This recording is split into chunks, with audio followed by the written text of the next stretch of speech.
Kom da. Lett nå. Der da. Dritlett. Kom da. Spretter hun. Kom da.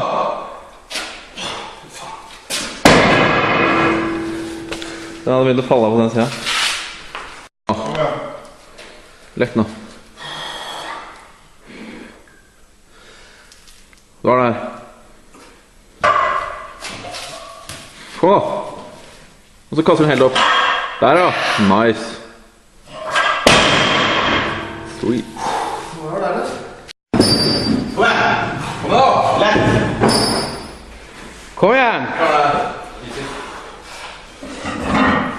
160 kilo. Det er lett, små skritt.